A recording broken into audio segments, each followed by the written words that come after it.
Hi, my name is Josiah Hernandez again, member of the Faithful Remnant Church. We're led by the two witnesses who were spoken of in the book of Revelations, chapter 11. It's interesting. These two witnesses, the Most High True God's true prophets, are here, present day. They're sharing their testimony that you can find online at testimonyofthetwowitnesses.com, sharing words from the Most High True God, and apparently people are calling it hate speech. That's interesting. So, I guess it's not too surprising though, because the spirit of the Antichrist is really thick in the world right now, and that's what the spirit of the Antichrist does. It flips the cross upside down. It calls the good things bad and the bad things good. So, I want to share with you the truth, the love that has changed my life from the testimony of the two witnesses, from these two true prophets of the Most High True God, since I found their testimony and have been a member of the Faithful Remnant Church since 2015. So, well, just a few years before actually finding the testimony, I found myself in this very serious situation where, long story short, I learned that if you truly love somebody, you will tell them the truth. You'll tell them the truth even if it means that they will hate you and those people associated will hate you, even if it means destroying any future relationship with that person. If you truly love them, you'll tell them the truth. And at that time, I wasn't a good person. The reason I was in that sticky situation was because of some bad choices of mine. But I believe that the Most High True God taught me that very important lesson for a reason. So, years later, I came across the testimony of the two witnesses, and I realized that the testimony, the words in there, they're not words written for somebody to like the writer of the words. The words are actually really uncomfortable because they put you on the spotlight. They show you the truth of how you stand before the Most High True God. The two witnesses, I'm saying, they simply share with the reader the truth of what the Most High True God sees in our generation, and they share what needs to be done if we really want a relationship with the Most High True God. And they speak the truth even though some people perceive it as hate, and even though some people are filled with hate from reading those words. But like I said a moment ago, true love is to tell somebody the truth despite having any future relationship with them. Even as I started emailing Pope Peter the Last, who is one of the two witnesses, he wasn't telling me things that made me warm and fuzzy inside. He wasn't telling me lies like false affirmation and telling me I was doing everything all right. He was telling me things that were really uncomfortable, and he has been doing that since. But there are things that I need to hear so that I can make the necessary changes to purify for the eternal era of peace, which is heaven on earth. So I told you before I found the testimony that I wasn't a good person. I was a weekend dad, and I spent my days off with my daughter, and I took care of what I needed to. But during the week, I worked late, and I had my social life even later. I spent a lot of nights out in the world, and let me just tell you that nothing good can come from that. But now that I've changed my life around and I stopped living a very bad lifestyle, now people want to persecute me because of my faith. I receive hater mail through comments on my videos on YouTube and things like that, and I don't even read these comments anymore. But why weren't these people saying something when I was doing bad things, when I had a horrible lifestyle and I was destroying myself? Why weren't they saying something then? I quit partying, I quit bad addictions and habits and vain things that were destroying me, and now they're saying that I'm doing something bad. Do you see the difference between hate and love by any chance? About the time I first came across the testimony, I actually was going to this church for a little bit, and I did come from a Protestant background, but I wasn't a normal church goer at that time.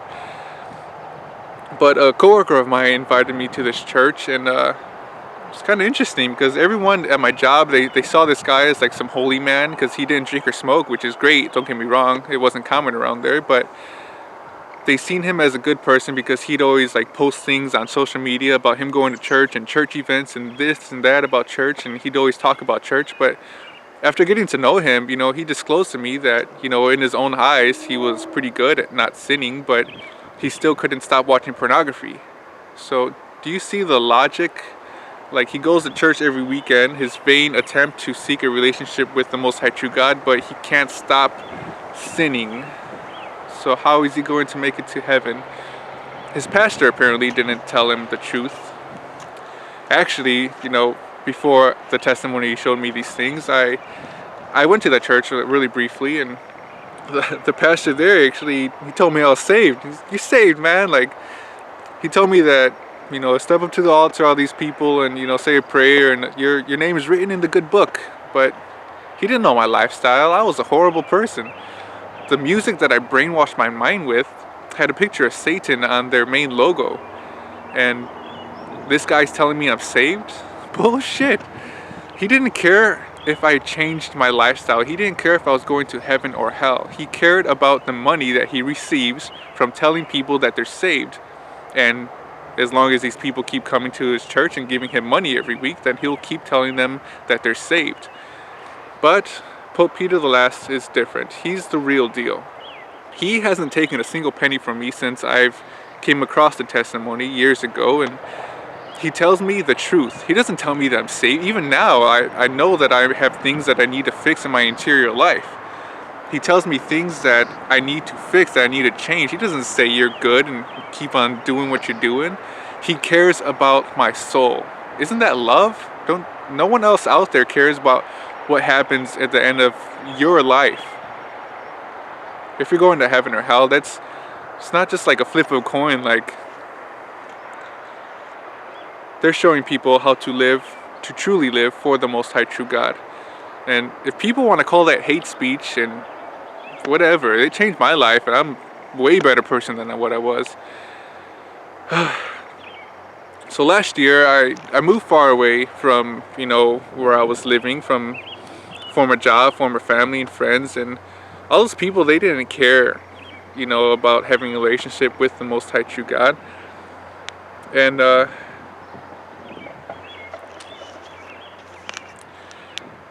people who I told to the testimony about, some people, some like so-called friends, they told me, they're like, yeah, I believe what you're telling me, everything about the testimony is truth, but they wanted me around so they could drag me back into sin, back into bad habits, into bad things that they didn't want to give up, and they wanted me to join in on them. There's one former family used to try to put me down verbally because of my faith, but her boyfriend was an atheist, so that kind of explains the intentions that, that came from. But I actually, before I left, I was kept from seeing my own daughter for a while. And a big reason was because I told her the truth about Santa Claus and, fairy, tooth fairy and things like that, Easter Bunny. I told her the truth. And apparently I was full of hate for doing so. That's the world we're living in right now.